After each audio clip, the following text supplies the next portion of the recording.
Greetings and welcome. My name is Tamala Farron, and today we are going to talk about things that we can do with our children as we raise them in the craft. Now, a lot of times, especially people will sit there and say, oh, you shouldn't teach your child to be like you. But having them respect the earth and nature and sharing with them who we are is the best way for them to be informed. What they choose as an adult is totally up to them. But as a child, we want them safe, we want them healthy, and we want them to be well informed. So with this, I will tell you some of the things that we did as parents of 6 children. We used to take them for walks in the woods. Ojibwe Park was one of our favorite places to go. We could be lost in that woods for like literally 3 or 4 hours. We would pack a picnic lunch. We would go through, we would walk through enjoying everything, looking at everything, being a part of everything. And it made them happy. Nature makes people calm down, relax, and it made them happy. And every time you sit there and you think about it, gardening, it's a calming mechanism. Kids love gardening. Kids love plants. So that's just a win-win. Going out in the fields and gathering herbs. They learn. They know what's what. They know what it's for. They understand. They enjoy. One of the things that we used to do because they were young, instead of giving them an altar, we would give them what we called a dedication site. And it would be a small table that they would put all their treasures on. So if they were walking by the water and they gathered shells or stones, if they were walking in a woods and they were gathering acorns or leaves, if they were given gifts like a dream pillow or perhaps a broom or a wand or something that they could relate to, they understood, then they knew it had a magical vibe to it. They would put it on this dedication site. For them, it represented a connection to the craft. If they drew pictures, and we did a lot of artsy things with our kids. So they would draw pictures of the god and goddess, and we would put them up on the wall above their dedication site. If we were doing mandalas, and they did a beautiful mandala, we would put it up in front, on top of their dedication site. So that, and we would do meditations with them. And there are so many things. My oldest son, to calm him down, he was hyperactive, we would give him a lapis lazuli stone, and he would sit and he would meditate with it and calm down. He would listen to the music in the background, he would relax, and he would calm down. This was one of our many things that we used to do. Tea time, herbal tea time. We would gather around a table, whether it was the coffee table or it was the kitchen table or the dining room table, and we would have a big pot of tea, and everybody would get a cup, and we would sit there and we would talk. And everybody drank, whether it was peppermint or chamomile or whatever we were having that day. The kids drank their tea and they enjoyed. It was another connection for them. Like I said, with artwork, we did all sorts of things. We did gods and goddess eyes. We did all sorts of finger painting and collages that would have like all sorts of stuff that they had gathered over the last few months. And it was really for seasonal. So we would have it cut up in 4 seasons, and they would literally just glue the different things on and have it tacked to their wall, and it was their wheel of the year. It was a simple but yet very productive and collective project for them.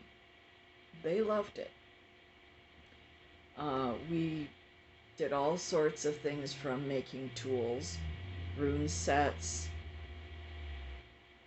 staffs, the whole 9 yards. Whatever they wanted, we would paint stones, we would put goddess symbols on them, we would put god symbols. We had all sorts of fun things that they would do and they would enjoy. Baking, we would bake bread together for the Sabbats. We would gather herbs. We would do mandalas up, stone gardens, meditation, plants, all sorts of things. Stories. I would write stories for them because there weren't too many pagan children's stories.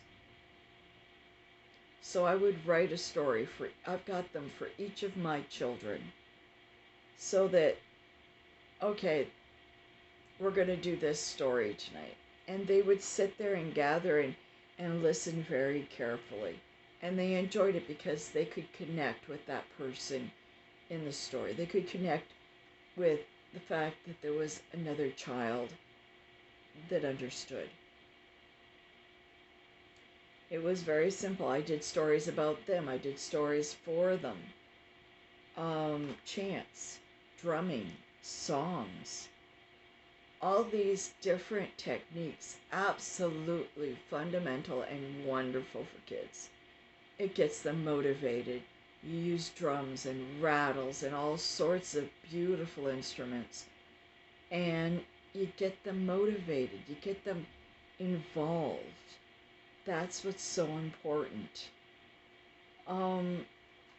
We would gather everything from shells and feathers and stones and leaves and acorns, and the kids loved it.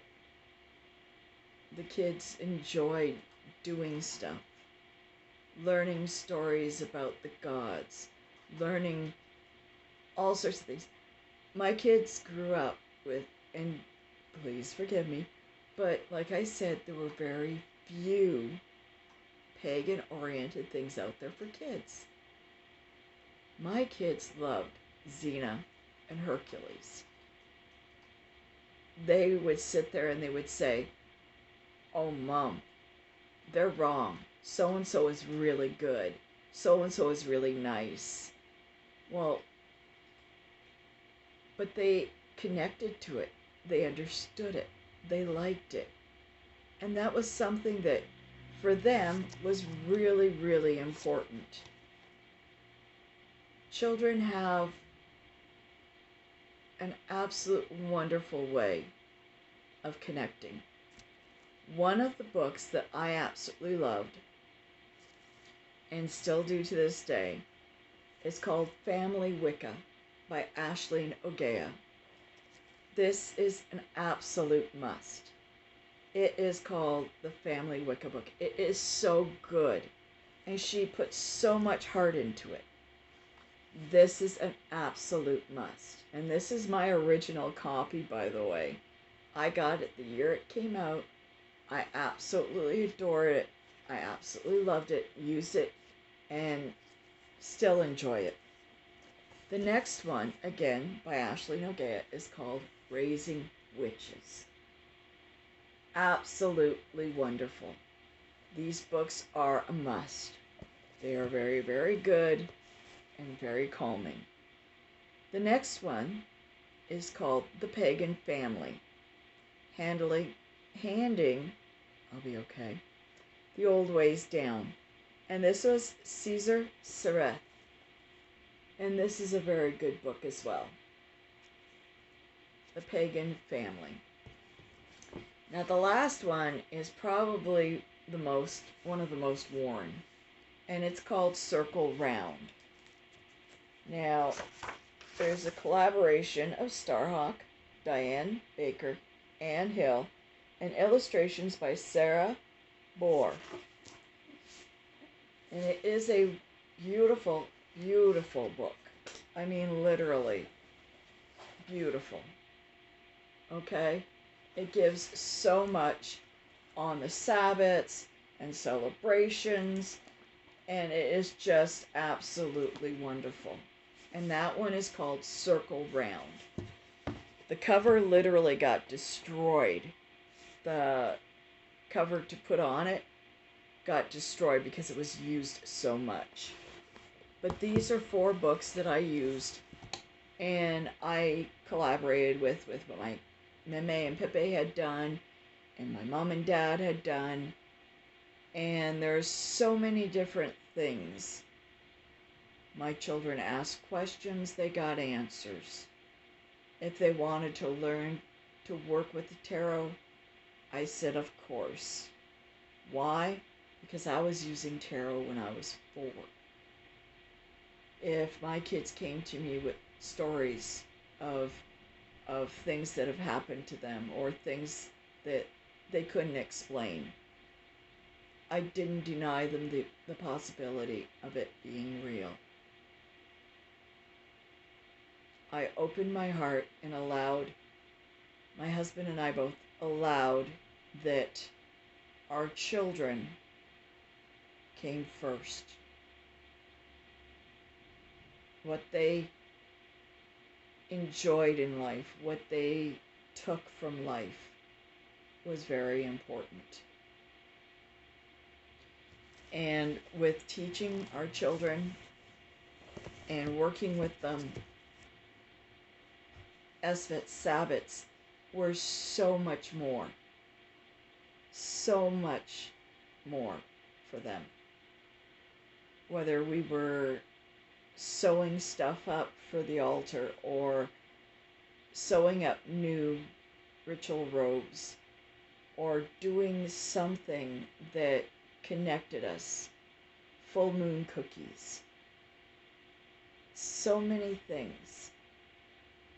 I mean, even if it's just gathering a bunch of stuff from the garden and making a salad and cutting up a bunch of fruit and making homemade hummus and, just having a huge pot of herbal tea and sitting around the dining room table and enjoying talking to one another. That's important.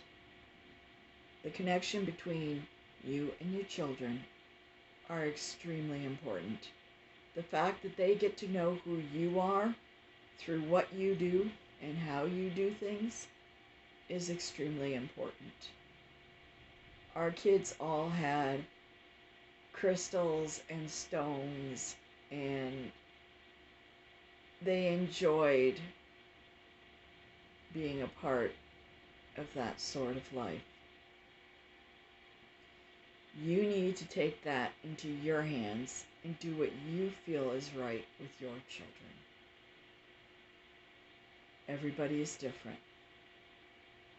But the more you open up and the more you connect and you explain and you share, the more they'll understand who you are and the more they'll understand who they are. It's so very important. I love my children with all my heart. Both my husband and I have done everything we possibly can to show them this. We've done the very best we could to our abilities, and we continue to do so. We're very proud of our children. Take things in a very positive way and share with them all that you can. Children are amazing, and they are so accepted to wonderful positive energy, and they are so good at enjoying the simplistics of nature. It's wonderful to see. Those 4 books, I suggest you get them. If you want, I will put them in the comments below so that you can get them. I will be posting up another video tomorrow, and that one's going to be a surprise. But I hope you like this, and I hope you enjoy everything that we do here.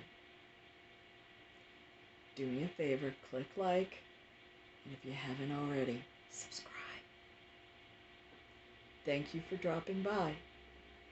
Have a blessed evening. So mote it be.